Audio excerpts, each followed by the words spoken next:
5 তারিখে খুনি হাসিনা পালিয়ে যাওয়ার পরই আমাদের নেতা দেশনায়ক জনাব তারেক রহমান একটি বক্তব্য রেখেছিলেন যে বিজয়ীদের হাতে যদি পরাজিতরা নিরাপদ থাকে তাহলে সেই বিজয় আরো মহিমান্বিত হয়। সেটিকে মাথায় রেখে আগামীতে সকলে আমরা যারা বাংলাদেশের নাগরিক এবং জনগণ রয়েছি, প্রতিহিংসা এবং প্রতিশোধের রাজনীতিকে পেছনে ফেলে আমরা যাতে পাশাপাশি বসবাস করতে পারি, আমাদের রাজনৈতিক মতপার্থক্য সত্ত্বেও এটি যাতে কোনো শত্রুতায় পরিণত না হয় এবং আমরা যাতে সকলে জাতীয় স্বার্থে ঐক্যবদ্ধ থাকি, সেটার জন্য একটি ন্যাশনাল রিকনসিলিয়েশন কমিশন অথবা জাতীয় সমন্বয় কমিশন গঠন করা হবে। আইনসভা, মন্ত্রিসভা, রাষ্ট্রপতি, প্রধানমন্ত্রী ও বিচার বিভাগের মধ্যে ক্ষমতার ভারসাম্য প্রতিষ্ঠা করা হবে। আপনারা সকলেই জানেন যে খুনি হাসিনার আমলে রাষ্ট্র, সরকার, দল, বিচার বিভাগ, নির্বাহী বিভাগ, প্রশাসন সমস্ত কিছুকে একাকার করে ফেলা হয়েছিল। সব কিছুকে আওয়ামীকরণ করে দলীয়করণ করে খুনি হাসিনার যে ক্ষমতা সেটিকে পাকাপোক্ত করার ব্যবস্থা করা হয়েছিল। এর মাধ্যমে বাংলাদেশের রাষ্ট্র কাঠামোকে সম্পূর্ণরূপে ধ্বংস করে ফেলা হয়েছিল।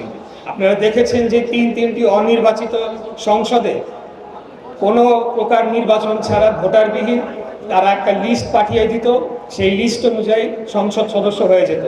বিচার বিভাগেও আমরা দেখেছি যে নিয়োগের ক্ষেত্রে আওয়ামী লীগের ব্যাকগ্রাউন্ড দেখে দেখে তারা বিচারপতি নিয়োগ দিত। এবং প্রশাসনে তো সম্পূর্ণরূপে সেটা পুলিশ প্রশাসন থেকে শুরু করে সিভিল প্রশাসন বলেন, সব ক্ষেত্রে তারা আওয়ামীকরণ করেছে এবং ছাত্রলীগ, যুবলীগ ব্যাকগ্রাউন্ড দেখে দেখে তারা নিয়ে এসেছে। এর মাধ্যমে এই যে আমাদের যে রাষ্ট্র এবং সরকার ব্যবস্থা সেটির মধ্যে যে একটা পার্থক্য রয়েছে, একটি রাষ্ট্র একটা স্থায়ী একটা সত্তা, সেখানে একটি জনগোষ্ঠী থাকে, এটা একটা স্থায়ী একটা সত্তা। আর সরকার পরিবর্তনশীল, সরকার জনগণের ভোটে নির্বাচিত হয়ে তার রাষ্ট্রযন্ত্রের মাধ্যমে রাষ্ট্রকে পরিচালনা করবে।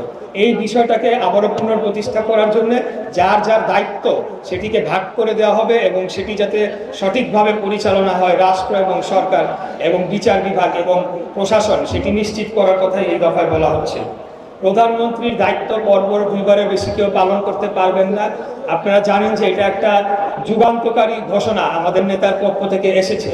আপনারা সকলেই বুঝতে পারবেন যে এক ব্যক্তি যদি অনির্দিষ্টকালের জন্য তার দায়িত্ব পালন করতে পারে, সেখানে যদি কোনো বাধ্যবাধকতা না থাকে, তখনই সে স্বেচ্ছাচারী হয়ে ওঠে এবং যার চূড়ান্ত রূপ হচ্ছে একটা ফ্যাসিবাদী হয়ে ওঠা। সেটা আমরা ইতিপূর্বে দেখেছি খুনি হাসিনা যে কাজটি করেছে। সেটিকে রোধ করার জন্য একটি সাংবিধানিক ব্যারিয়ার দেওয়া হয়েছে, কনস্টিটিউশনাল ব্যারিয়ার, যে পরপর 2বারের বেশি কেউ প্রধানমন্ত্রীর দায়িত্ব পালন করতে পারবেন না।